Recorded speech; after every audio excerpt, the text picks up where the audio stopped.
Hygiene डूशिक से पूछती कि क्या उस रात सच में हम दोनों के बीच कुछ नहीं हुआ था। हाइजिन का ये सवाल सुनते ही डूशिक उससे कहता है कि नहीं, हम दोनों के बीच उस दिन कुछ भी नहीं हुआ था।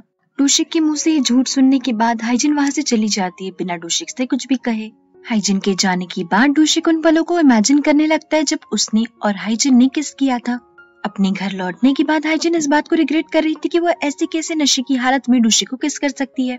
हाइजिन को उदास देख मिस्योना भी उससे पूछती कि क्या हुआ, तो हाइजिन मिस्योना के सामने फूट फूट कर रोने लगती है। हाइजिन मिस्योना को जैसी सारी बातें बताती है, मिस्योना उससे कहती है कि सिर्फ किसकी ही तो बात है ना, मुझे तो लगा था कि क्लिनिक में कुछ बड़ी प्रॉब्लम हुई है और इसी वजह से तुम बहुत ज्यादा उदास हो। हाइजिन मिस्योना को ये भी बताती है कि डूशिक को भी अच्छी तरीके से याद है कि उन दोनों ने किस किया था, पर वो इस बात को जता ही नहीं रहा है। इस बात पर मिस्योना हंसते हुए हाइजिन से पूछती कि सच सच बताना, क्या तुम्हारे मन में डूशिक के लिए कोई फीलिंग्स है। मिस्योना की ये बात सुन हाइजिन चिढ़ जाती है और उससे कहती है कि अब से तुम देखना, मैं डूशिक से बात तक नहीं करूंगी और उससे कोसों दूर रहूंगी। मिस्योना को अब भी हाइजिन की बातें मजाक लग रही थी क्योंकि वो जानती थी कि हाइजिन के दिल में डूशिक के लिए कुछ होने लगा है। दूसरी ओर डूशिक फर्स्ट किस के बारे में एक बुक में पढ़ रहा था। जिस तरीके की किताब डूशिक पढ़ रहा था उससे मुझे ऐसा लग रहा था कि डूशिक की फर्स्ट किस हाइजिन के साथ थी। हाइजिन के आज के बर्ताव से डूशिक को भी समझ आ रहा था कि शायद से हाइजिन को भी उस रात के बारे में सब कुछ याद आ चुका है, पर वो इस बारे में श्योर नहीं था। अगले दिन हाइजिन गुस्से में डूशिक की लाई हुई सैंडल को भी अपनी नजरों से दूर कर देती है। अगले दिन जब इत्तेफाक से हाइजिन डूशिक से मिलती है तो वो उससे सीधे मुंह बात तक नहीं करती। हाइजिन का ये व्यवहार देख डूशिक भी समझ जाता है कि हाइजिन को सब कुछ याद आ चुका है। थोड़ी देर बाद हाइजिन के क्लिनिक में यूजुन आती है अपना डेंटल चेकअप करवाने के लिए। हाइजिन जैसे ही यूजुन के दांतों को चेक करती है वो उससे कहती है कि उसके मसूड़ों में जो दर्द हो रहा है वो सिर्फ और सिर्फ दांत पीसने की वजह से है। हाइजिन यूजुन को कुछ मेडिकेशंस देती ताकि उसके दांतों का दर्द थोड़ा कम हो सके। यूजुन के जाने के बाद क्लिनिक के अंदर डूशिक आता है। हाइजिन उससे पूछती भी कि तुम यहाँ पर क्या कर रहे हो, तो डूशिक बताता है कि उसे भी अपने दांतों का चेकअप करवाना है। हाइजिन जैसे ही डूशिक का चेकअप शुरू करती है उसका ध्यान बार बार डूशिक के होठों पर ही जा रहा था। इस चीज से परेशान होकर हाइजिन डूशिक का मुंह ही ढक देती है, पर डूशिक हाइजिन से कहता है कि उसे अपना ढका हुआ मुंह नहीं पसंद। डूशिक के कपड़ा हटाने के बाद हाइजिन उसका चेकअप अच्छी तरीके से करती है, पर सब कुछ अच्छी तरीके से देखने के बाद हाइजिन डूशिक से कहती है कि तुम्हारी दांत तो बहुत अच्छी कंडीशन में, तो फिर तुम मेरी क्लिनिक में क्यों आए हो, क्या तुम्हें कोई परेशानी है। हाइजिन के सवाल पूछते ही डूशिक उससे कहता है परेशानी तो है, पर तुम्हारी और मेरे रिश्ते को लेकर। मैं जानता हूँ कि तुम्हें याद आ गया है कि उस रात हम दोनों ने किस किया था, पर इसमें बड़ी बात क्या है, वो तो सिर्फ एक गलती थी ना, और आजकल के जमाने में एक किस बड़ी बात नहीं होती। साथ ही साथ डूशिक हाइजिन से ये भी कहता है कि इस किस के बाद तो हम दोनों सच्चे दोस्त बन चुके हैं। इन सारी बातों के दौरान हाइजिन बस डूशिक को ही घूरे जा रही थी। उन दोनों की कन्वर्सेशन को इंटरप्ट करते हुए मिस्योना वहाँ पर आती है और हाइजिन उससे कहती है कि डूशिक के दांतों को स्केलिंग की जरूरत है। डूशिक हाइजिन से और बात करने की कोशिश करता है, पर हाइजिन डूशिक के सवालों का जवाब दिए बिना ही कैबिन से बाहर निकल जाती है। थोड़ी देर बाद हाइजिन और मिस्योना जब लंच कर रहे होते हैं तो मिस्योना के फोन पर सभी गोंगजिन वासी इस बात को डिस्कस कर रहे थे कि हाल ही में डूशिक पूरे गोंगजिन में किसी सुंदर लड़की के साथ घूम रहा है। इस बात को जानकर हाइजिन भी हैरान हो जाती है और सभी गोंगजिन वासी मिलकर डूशिक की जासूसी में लग जाते हैं। कुछ गोंगजिन वासी का तो ये भी कहना था कि डूशिक अब हाइजिन को पसंद नहीं करता। थोड़ी देर बाद डूशिक जब कैमरी के घर जाता है तो वो देखता है कि कैमरी जीसियोंग को बुरी तरीके से पीट रही है। डूशिक गैमरी से पूछती भी कि आप क्या कर रही है, तो गैमरी बताती है कि ये आदमी मेरे घर में चोरी करने आया है। जीसियोंग की हालत देख डूशिक गैमरी को समझाता है कि जीसियोंग वैसा आदमी नहीं है और गैमरी को कोई गलतफहमी हुई है। गैमरी भी इस बात को मान लेती है और डूशिक से कहती कि ये आदमी मेरे घर के अंदर बिना बताए चले आया और मेरे घर को घूरने लगा, तो मुझे लगा कि इसके इरादों में खोट है। गैमरी की बात सुन जीसियोंग उससे कहता है कि आपका घर बहुत ही ज्यादा सुंदर है, इतना सुंदर घर तो मैं फिल्म करना चाहूंगा। जैसे कि हम सभी जानते हैं कि जीसियोंग एक टीवी प्रोड्यूसर और डायरेक्टर है, पर उसने ये बात गोंगजिन में अब तक किसी को भी नहीं बताई है। गैमरी के साथ डिनर करने के बाद डूशिक जीसियोंग को उस जगह का रास्ता बताता है जहाँ पर जीसियोंग को जाना था, पर डूशिक के इतनी अच्छी तरीके से समझाने के बाद भी जीसियोंग गलत टर्न ले लेता है। डूशिक इस बात को नोटिस भी करता है, पर वो सोचता है कि इस बार वो जीसियोंग की मदद नहीं करेगा और ऐसे रिएक्ट करेगा जैसे कि उसने कुछ देखा ही नहीं। दूसरी तरफ हाइजिन जब अपने घर लौटती है तो वो देखती कि उसके घर के सामने मिसो खड़ी है। हाइजिन मिसो से पूछती भी कि वो इतनी रात को उसके घर के सामने क्या करी, तो मिसो बताती है कि उसे हाइजिन से अपनी पढ़ाई के बारे में कुछ सवाल पूछने थे। हाइजिन जैसे ही मिसो को अपने घर के अंदर आने देती है, मिसो हाइजिन का डना खाने लगती है। जिस तरीके से मिसो खा रही थी उससे तो यही लग रहा था कि उसने पूरा दिन कुछ भी नहीं खाया। दूसरी तरफ मिस्टर वो डूशे को बताते हैं कि मिसो उनकी तिजोरी लेकर घर से भाग गई है। मिस्टर वो इस बात को लेकर बहुत परेशान भी थे, पर डूशेक उनसे कहता है कि वो जल्दी मिसो को लेकर उनके पास आ जाएगा। मिसो को ढूंढते ढूंढते डूशेक हाइजिन के घर पहुंचता है और इससे पहले कि हाइजिन उससे कुछ कह पाती, डूशेक मिसो की जूती देख लेता है और जबरदस्ती हाइजिन के घर में घुस आता है। डूशेक को देख मिसो हाइजिन के घर में भागने लगती है, पर डूशेक भी मिसो को पकड़ने में कोई कमी नहीं छोड़ता। उन दोनों की इन बचकानी हरकतों से तंग आकर हाइजिन डूशेक से कहती है कि वो आज रात मिसो को अपने घर पर रोक रही है और कल सुबह वो उसके पापा के पास उसे सही सलामत पहुंचा देगी। डूशेक इस बात के लिए अग्री नहीं कर रहा था और साथ ही साथ वो हाइजिन से ये भी कहता है कि मिसो के पापा घर पर उसका वेट कर रहे हैं। तो हाइजिन मिसो से उसके पापा का नंबर पूछती है और उन्हें कॉल करके बताती है कि मिसो आज मेरे घर रुकेंगी और कल सुबह मैं उसे सही सलामत आपके पास पहुंचा दूंगी। हाइजिन अपना नाम बताए बगैर ही फोन काट देती है और दूसरी ओर मिस्टर को लग रहा था कि उनकी फूल सी बच्ची किडनैप हो गई है। इस फोन कॉल के बाद डूशेक भी हाइजिन के घर से चला जाता है।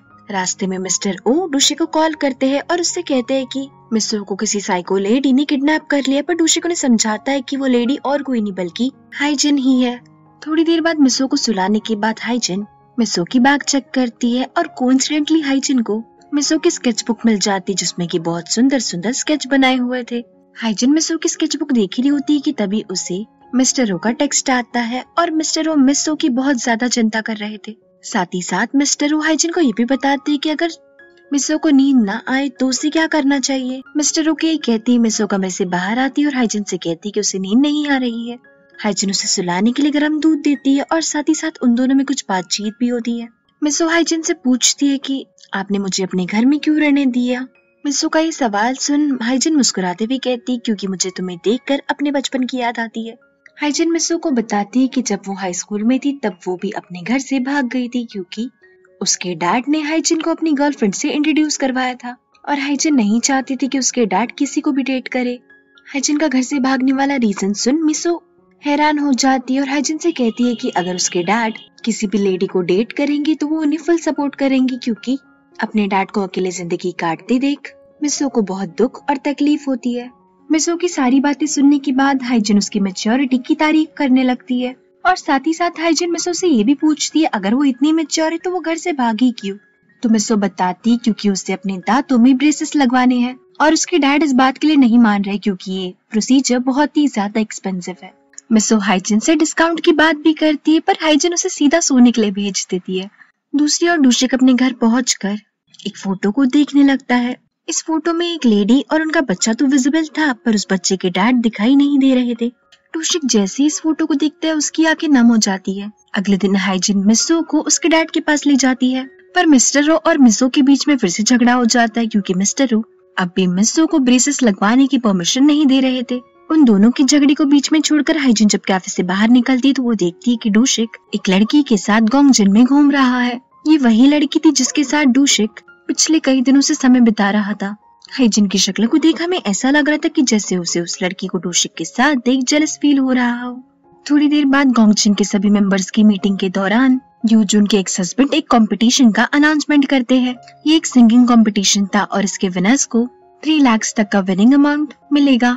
इस कंपटीशन को लेकर बच्चों से लेकर बूढ़ों तक सभी लोग एक्साइटेड थे। बातों ही बातों में वहाँ पर मौजूद सभी लोग ये कहने लगते हैं कि डूशेक और हाइजिन का रिलेशनशिप अब खत्म हो चुका है क्योंकि वो दोनों ही एक दूसरे से काफी दूर बैठे हैं। इस बात को सुनते ही हाइजिन भड़क जाती है और सबसे कहती है कि उन दोनों के ही बीच कुछ खत्म करने के लिए कभी कुछ शुरू हुआ ही नहीं था और अगर आगे भी लोग ऐसे उन दोनों के बारे में रूमर्स फैलाते रहे तो वो उन लोगों को आसानी से छोड़ेगी नहीं। इतना कहकर हाइजिन वहाँ से चली जाती है और डूशेक उसे समझाने के लिए उसके पीछे जाता है पर उल्टा हाइजिन डूशेक को ही डांटने लगती है और उससे कहती कि उसे अपनी हद में रहना चाहिए और बार बार उन दोनों के बीच की लाइन को क्रॉस नहीं करना चाहिए। हाइजिन की कही इन कड़वी बातों से डूशेक को बहुत गुस्सा आता है और वो हाइजिन को उसकी अम्ब्रेला लौटा कर वहाँ से चला जाता है।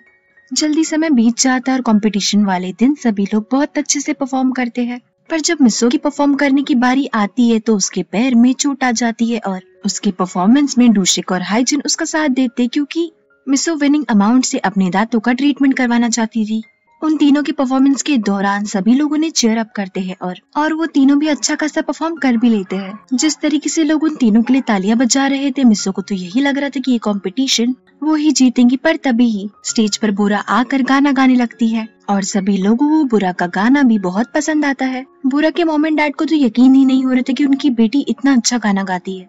नॉट सो सरप्राइजिंगली बुरा ये कंपटीशन जीत जाती है और मिस्सो को सेकंड प्राइज मिलता है।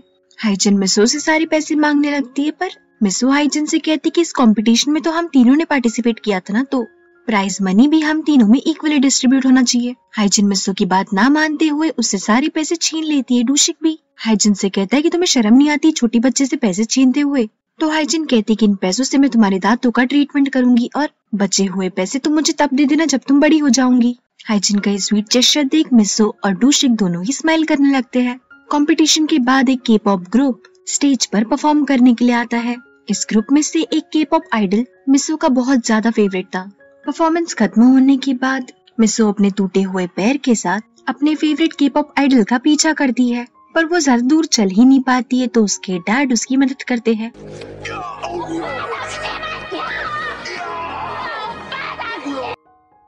लकीली मिस्सो का फेवरेट आइडल उससे बात करता है और उसके दांतों को क्यूट बुलाता है। अपनी बेटी को खुश देख मिस्टर ओ भी बहुत खुश होते हैं और थोड़ी देर बाद उससे कहते कि उन्होंने उसके दांतों के ट्रीटमेंट के लिए पैसे जमा कर लिए हैं, पर मिस्सो ब्रेसेस लगवाने से मना कर देती है क्योंकि उसके फेवरेट के पॉप आइडल ने उसके दांतों को क्यूट जो बुलाया था।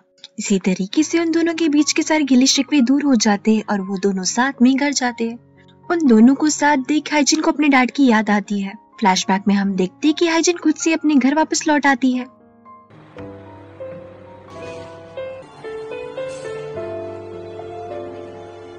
अपने डैड को याद करते हुए हाइजिन उन्हें कॉल करती है और उनसे कहती है कि उन्होंने जो पौधा हाइजिन को भेजा था वो अब खिलने लगा है। ये बात सुन हाइजिन के डैड बहुत खुश होती है और हाइजिन से ये भी कहता है कि तुम बहुत लकी हो क्योंकि वो पौधा 7 साल में सिर्फ एक बार ही खिलता है। साथ ही साथ हाइजिन के डैड उससे ये भी कहते हैं कि अब इस पौधे के खिलते ही तुम्हारी किस्मत पलट जाएंगी और जल्दी तुम्हें तुम्हारा जीवन साथी भी मिल जाएगा। हाइजिन के डैड जैसे ये बात खत्म करते हाइजिन के सामने से डूशिक आ रहा होता है और डूशिक को देख हाइजिन अपना रास्ता ही बदल लेती है। फोन रखते वक्त हाइजिन के डैड उससे कहते हैं कि उससे हाइजिन को अक्सर उन्हें ऐसे ही कॉल करते रहना चाहिए। हाइजिन को देख डूशिक उससे बात करने लगता है और हाइजिन भी रूखी आवाज में डूशिक को जवाब देती है। डूशिक हाइजिन से ये भी कहता है कि आज जो उसने मिस्सो के साथ किया उसे लेकर डूशिक बहुत खुश है। डूशिक की इस बात पर हाइजिन स्माइल करती है और वो दोनों फायरवर्क्स देखने लगते हैं। एक्चुअली फायरवर्क्स तो सिर्फ हाइजिन देख रही थी, डूशिक तो बस हाइजिन को ही घूरे जा रहा था। डूशिक के प्यार भरे इस मोमेंट को एक लेडी डिस्टर्ब कर देती है, उसे अनजाने में धक्का मारकर, पर लकीली हाइजिन और जीसोंग आकर डूशिक को बचा लेते हैं और जीसोंग और हाइजिन एक दूसरे को देखकर बहुत खुश होते हैं। आखिर वो दोनों पुराने दोस्त जो थे। फ्लैशबैक में हम देखते कि हाइजिन अपने घर से भागकर गोंगजी नहीं आई थी और उस समय हाइजिन के पास जब खाना खरीदने के लिए पैसे कम पड़ रहे थे तो उसे पैसे डूशिक ने दिए थे। पर ये बात हाइजिन और डूशिक को आज तक नहीं पता कि अनजाने में डूशिक ने हाइजिन की पहले भी मदद की है।